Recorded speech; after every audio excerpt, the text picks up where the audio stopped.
Olá pessoal, o professor Josias Santana do canal Platina na Física aqui falando, e nesse vídeo de hoje vamos falar sobre as forças em trajetórias curvilíneas. Bom, nós já vimos em vídeos anteriores que no movimento circular a partícula vai estar descrevendo uma trajetória curvilínea que ela pode ser relacionada tanto com um movimento circular uniforme ou um movimento circular uniformemente variado, onde a diferença entre elas é que no movimento circular uniforme nós temos que a velocidade tangencial vai ser sempre uma constante, em módulo variando apenas a sua direção e o sentido. Ao passo que, no movimento circular uniformemente variado, nós temos uma variação tanto na direção e no sentido, quanto também no módulo dessa velocidade tangencial. Aqui seria o exemplo de uma trajetória curvilínea. No movimento circular uniforme, nós temos aqui, se pegarmos cada um desses pontos aqui, por exemplo, nós vamos ter que o vetor velocidade tangencial vai ter sempre o mesmo módulo e, como a gente pode observar aqui, ele vai ter direções e sentidos contrários. Mas acontece o seguinte, nós já estudamos anteriormente também que a única entidade capaz de alterar a velocidade de uma partícula seria o quê? A nossa aceleração.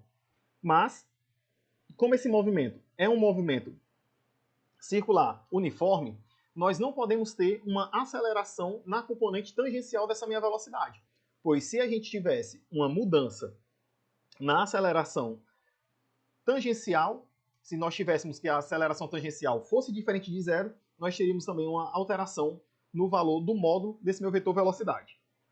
Aqui, novamente lembrando, seria a representação aqui da minha velocidade tangencial para cada um desses pontos que eu marquei.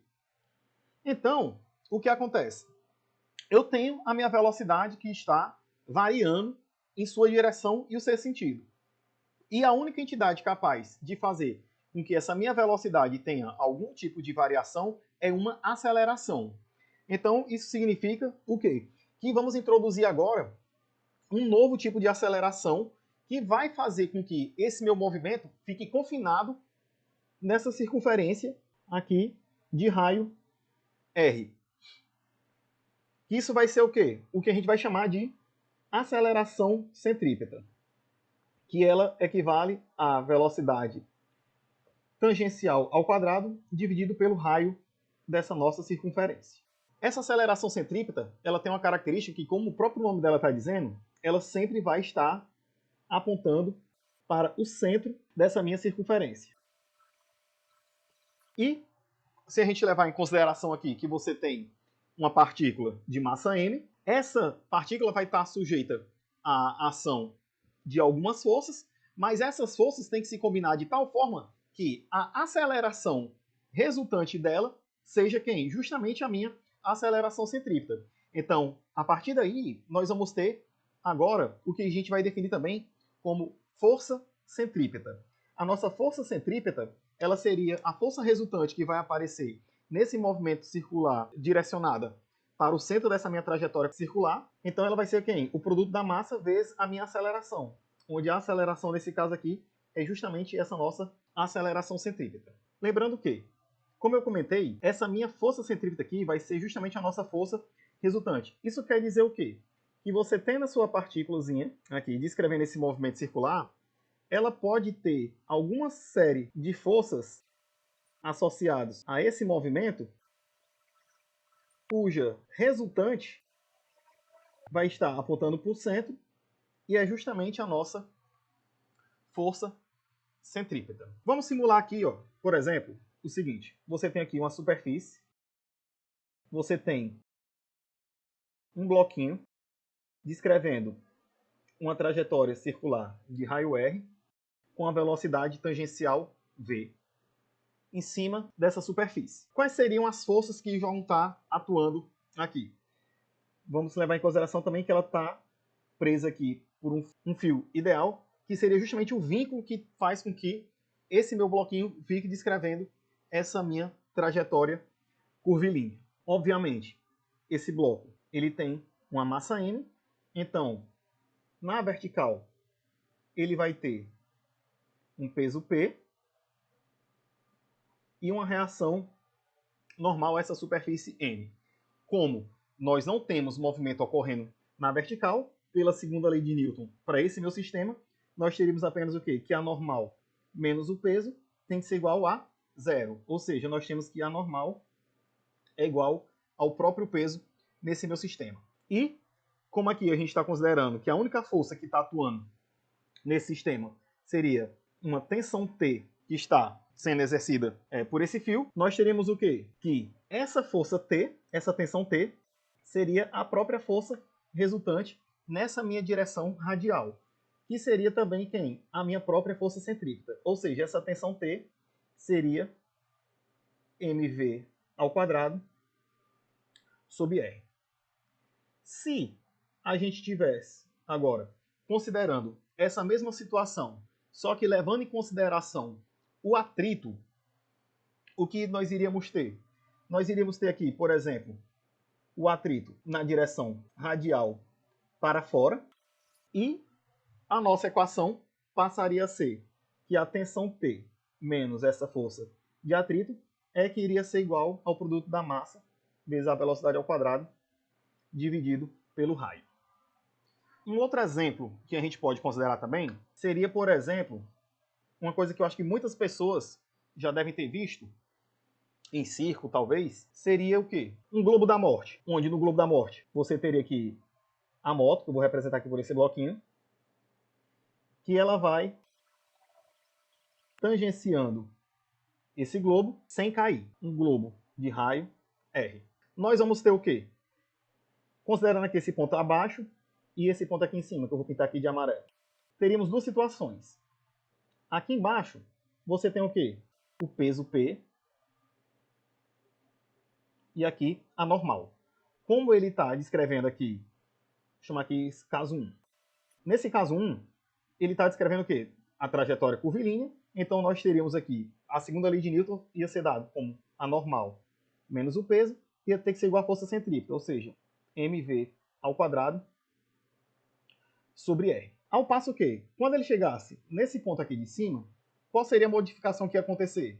No caso 2. Preste atenção que o peso continua apontando aqui para baixo. Só que agora, nós temos o quê? Que a normal também está apontando para baixo. Então, nessa minha segunda situação, nós teremos o quê? Que a normal mais o peso é que tem que ser igual ao produto da massa vezes a velocidade ao quadrado, dividido pelo raio dessa minha trajetória circular. Então aqui você poderia surgir, por exemplo, o seguinte questionamento. Para que uma moto consiga fazer essa manobra sem que ele caia, qual tem que ser a velocidade mínima que esse motoqueiro tem que aplicar na moto para que ela consiga, de fato, vencer esse ponto mais alto e continuar a sua trajetória? É só você pensar o seguinte. Quando ele estiver lá em cima, na eminência de cair, o que é que vai acontecer? Na eminência de cair, ele não vai estar tendo mais aquele contato com a superfície. Então, a normal tende a zero. A normal tendendo a zero, o peso a gente já sabe que é o produto da massa vezes a aceleração da gravidade. Nós teríamos o quê? mg igual a mv ao quadrado sobre r. A massa se cancela e você teria o quê? Que a velocidade ao quadrado ia ser igual a o produto do raio vezes a minha aceleração da gravidade. Logo, a minha velocidade vai ser quem? Raiz de RG. Aqui eu não omiti o sinal de mais ou menos, porque ele só iria colocar se eu estava descrevendo aqui o sentido horário ou o sentido anti-horário. Então, a velocidade mínima que esse motoqueiro tem que ter para poder fazer um loop lá no globo da morte tem que ser igual a quem? A raiz quadrada do produto do raio vezes a aceleração da gravidade naquele lugar. Uma outra situação que a gente pode também exemplificar aqui seria a seguinte. Você tem aqui uma estrada que vai fazer uma curva e aqui você tem um carro viajando aqui com velocidade v a uma distância r do centro de curvatura dessa minha estrada. Aqui o que é que acontece? A gente pode tentar determinar qual seria a velocidade máxima que esse carro pode ter para que ele consiga fazer essa curva com segurança e não acabe escapando pela tangente. Nesse caso aqui, o que é que iria acontecer? Nós iríamos ter que, se esse carro ele está na eminência de escapar dessa curva, ele estaria saindo radialmente para fora dessa curva, o que é que iria fazer com que ele ficasse mantido na curva? Seria justamente quem? Uma força de atrito apontando para o centro dessa curvatura, que faz com que esse carro permaneça nessa minha trajetória. Então, aqui o que é que nós iríamos ter? Nós iríamos ter que essa força de atrito, ela seria a minha própria força resultante, que seria a minha própria força centrípeta. Então, nós já sabemos o quê? Que a força de atrito, ela é dada aqui, no caso, o coeficiente de atrito cinético, vezes a normal. Isso tem que ser igual a quem? A mv ao quadrado sobre r. Só que a normal, para essa situação aqui desse carro, o que é que acontece? Aqui, se a gente estiver considerando a estrada na horizontal, para cima nós só teríamos a normal, para baixo nós só teríamos o peso. Então a normal aqui seria a própria força-peso. Então nós teríamos que μ cinético multiplica a massa vezes a aceleração da gravidade ia ser igual a quem? A mv ao quadrado sobre r. Novamente aqui, as massas se cancelam e nós chegaríamos na seguinte conclusão. A velocidade que esse carro tem que ter seria igual a quem? A raiz quadrada de μ cinético rg. Observe aqui o seguinte. O coeficiente de atrito ele é uma constante. A aceleração da gravidade também é uma constante. Então, a variável que nós vamos ter aqui para determinar a velocidade ia ser o quê? Justamente o raio dessa minha curvatura. Só que, observe o seguinte. Essa minha estrada, ela tem uma determinada largura. Então, é preferível que você entrasse nessa curva tangenciando a parte interna dessa curva, pois assim você ia ter um ganho nesse raio. Se eu tenho um ganho nesse raio, eu tenho um aumento de velocidade. Isso quer dizer o quê? Que se você fizesse numa situação dessa, onde você tem aqui a pista, se você começar aqui por fora e passar aqui tangenciando e terminar novamente lá por fora, eu aumentei o raio dessa minha trajetória, então eu aumento a velocidade com a qual eu posso fazer essa minha curva. Isso é muito comum você ver nas corridas de Fórmula 1. Quando você está assistindo, por exemplo, a corrida de Fórmula 1, você vê que quando o carro está chegando próximo de uma curva, ele vai primeiro para a extremidade mais externa para fazer essa curva entrando, tangenciando o ponto mais interno dessa curva e ele sai novamente pelo parte mais externa. Isso faz com que ele tenha um ganho de velocidade, fazendo com que ele otimize o tempo dele naquela volta. Uma outra situação que é interessante a gente comentar é o seguinte. Você tem aqui uma curva, onde aqui é a parte interna, aqui é a parte externa dessa curva, e na parte externa ela tem uma certa elevação. Então, se eu fizer aqui um corte transversal aqui a essa pista, nós iríamos ver a seguinte situação. Aqui é a parte interna, aqui seria a parte externa. Ela tem uma inclinação θ. Um carro que estivesse trafegando com velocidade v nessa pista, estaria sendo representado aqui da seguinte forma, onde para essa nossa representação é como se ele estivesse entrando na tela em uma medida que ele se desloca. As forças que nós temos atuando nesse sistema são quem? Apenas a força-peso e a normal. Como esse carro está descrevendo uma trajetória circular, uma trajetória curvilínea, nós temos o quê?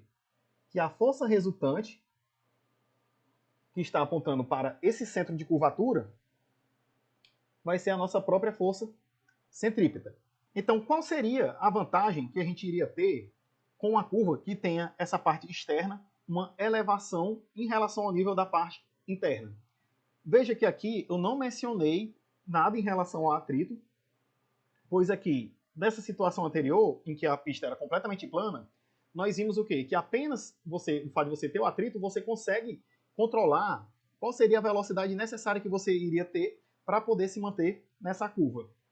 Nessa situação aqui que você tem, que a parte externa ela tem um desnível em relação à parte interna, ela é uma segurança a mais que a estrada vai te oferecer, pois agora você não precisa se preocupar em perder o atrito com a pista, pois nós vamos ver aqui que a gente consegue chegar numa situação também em que a própria resultante dessas forças vai nos dar a estabilidade que a gente precisa. Porque aqui, ó, se você desenhar essa normal nessa partezinha aqui, veja que a gente vai ter o quê? Um triângulo retângulo, onde a nossa hipotenusa aqui seria essa normal, e cada um dos catetos aqui a gente ia ter a força centrípeta e do peso. Vamos observar aqui o seguinte: se eu puxar aqui uma reta paralela à força centrípeta, nós temos o quê? Que esse ângulozinho aqui seria um ângulo alfa, aqui é um ângulo de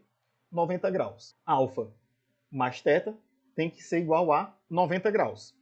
Então, nós temos que esse ângulozinho aqui de fora é o mesmo ângulo θ de inclinação dessa minha pista. Agora, se você puxar aqui a componente perpendicular, você observa o quê?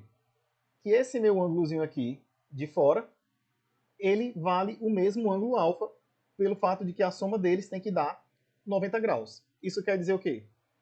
Que esse meu triângulozinho aqui, nesse lado eu tenho o meu ângulo alfa, e nesse ladozinho aqui eu tenho o meu ângulo θ. Então, se eu quero uma grandeza que vai relacionar o peso com a força centrípeta, a relação trigonométrica que a gente vai utilizar seria quem? A tangente. A tangente de θ tem que ser igual a quem? Cateto oposto, que vai ser quem? A força centrípeta, dividido pelo cateto adjacente, que é quem? O peso. A força centrípeta a gente já viu que é mv ao quadrado sobre r. O peso é mg. Repete a primeira. mv ao quadrado sobre r. E multiplicando aqui pelo inverso da segunda, vamos ter 1 sobre mg. As massas se cancelam. E isolando a velocidade nessa equação, nós vamos ter o quê? V ao quadrado é igual a RG tangente de θ. Então, a nossa velocidade vale quem? RG, raiz de RG, tangente de θ. Ou seja, apenas com esse aclive entre a parte externa e a parte interna, essa diferença de alturazinha, nós conseguimos garantir que, por mais que o carro não tivesse o atrito com a pista, por exemplo, quando é que iria acontecer uma situação dessa? Pneu careca, ocorreu uma chuva, o que é que iria acontecer? Nós iríamos garantir que esse meu carro iria conseguir se permanecer nessa minha trajetória curvilínea, desde que ele levasse em consideração a velocidade sendo dada como sendo a raiz quadrada de RG tangente de θ. Então você observa que o simples fato de você ter um aclivezinho, essa diferença de altura entre a parte externa e a parte interna, garante com que você também consiga fazer essa curva em segurança. Lembrando aqui que toda essa análise que nós fizemos foi para o movimento circular uniforme, onde a gente não tinha essa mudança na velocidade. Essa nossa velocidade estava sempre sendo uma constante. Agora, se por acaso você fosse considerar um movimento numa trajetória circular, onde a minha velocidade ela fosse variar com o tempo, isso iria dizer o quê? Que agora você não iria ter apenas uma força resultante na direção centrípeta desse seu movimento. Iria acontecer o quê? a sua força resultante, nessa situação, ela iria estar deslocada. E você iria ter aqui, no caso, uma componente que ia ser a centrípeta na direção radial e uma outra componente, vou chamar aqui Ft, seria a nossa força tangencial. Então, se a minha velocidade variar em módulo, a minha resultante passa a não ser mais a minha força centrípeta, e agora eu passo a ter uma força resultante na direção centrípeta e uma força resultante na minha direção tangencial, onde, obviamente, a força resultante tangencial ia ser igual ao produto da massa vezes a aceleração tangencial, e a minha força centrípeta continua sendo a massa vezes a minha aceleração centrípeta. Então, essa seria a diferença que você iria ter que fazer na hora de analisar as forças do teu movimento, quando você estivesse considerando um movimento circular uniforme ou um movimento circular uniformemente variado. Você iria ter que acrescentar no uniformemente variado uma força resultante tangencial também a esse seu movimento e fazer a análise, novamente, separada de duas formas. Uma análise radial e uma análise tangencial. E para encerrar esse vídeo de hoje, que também já está ficando muito grande, vamos comentar aqui sobre uma coisa que é muito utilizada em laboratórios, que é uma centrífuga. Quem já fez uma curva, andou de carro e fez uma curva rápida, ou em alguns brinquedos de parque, quando você está descrevendo uma trajetória circular, você observa que é comum você não se sentir puxado para dentro dessa trajetória circular, como é o natural da gente ver aqui pelas equações da força centrípeta, que ela aponta para o centro dessa minha trajetória circular. Mas, ao invés disso, a gente sente o quê? Uma força na gente, como se estivesse fazendo com que a gente saísse radialmente para fora dessa curva. Então, de onde é que vem essa sensação de eu ir para fora da curva e não para dentro da curva? Isso acontece pelo fato do seguinte: você, quando está no movimento circular, você é um observador que está num referencial não inercial. Como assim, professor, um referencial não inercial? É um referencial no qual a lei da inércia não é válida, pois você está num referencial acelerado. Sempre que você está descrevendo aquele movimento circular, você está num referencial acelerado. Por quê? Porque você está mudando sua velocidade. Você está num referencial que tem uma aceleração. Você, dentro do carro, não vai enxergar a força centrípeta. Você, dentro do seu carro, vai enxergar a força que vai aparecer para se opor à força centrípeta, que vai equilibrar esse teu movimento. Por isso que você sente essa ação indo para fora. A essa força que é dada ação para o lado radial para fora da curva é o que a gente chama de força centrífuga. A força centrífuga, ela tem o mesmo módulo da nossa força centrípeta, só que ela é radial para fora da curva. Mas uma coisa que é muito importante ser comentada aqui também é o seguinte: não vá pensar que a força centrípeta e a força centrífuga formam um par ação e reação. Elas não formam um par ação e reação. Ela é apenas uma força diferente que você sente pelo fato de você estar em um referencial diferente do referencial usual. Por exemplo, aqui, para ver se fica mais claro.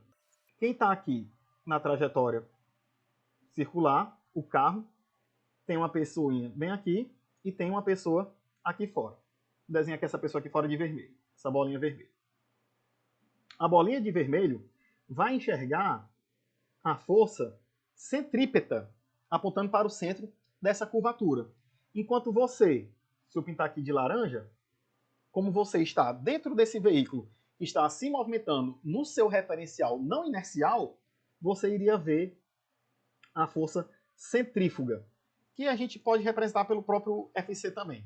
Agora é só você lembrar que na centrípeta essa força aponta para o centro, ela é do referencial inercial de um observador que está fora desse movimento, ele está observando o movimento de fora, ele não está participando desse movimento. Enquanto que a força centrífuga, ela é uma força que aparece devido ao fato de você estar considerando o referencial inercial e você está dentro desse meu sistema que está se movimentando. Uma pessoa que está dentro do carro não vai perceber o carro se movimentando, ele vai ver o mundo ao redor dele se movimentando. Então, como a percepção que ele tem da situação é diferente, é natural que ele enxergue forças diferentes. Bom, pessoal, o vídeo de hoje vai ficando por aqui. Nas próximas aulas eu vou resolver alguns exercícios para que a gente fique mais claro esse conceito das forças nas trajetórias circulares. Qualquer dúvida, crítica ou sugestão, você pode colocar aqui nos comentários dos vídeos ou lá nas minhas redes sociais. Não se esqueça de se inscrever no canal caso ainda não seja inscrito, de curtir esse vídeo, compartilhar com seus amigos e até a próxima.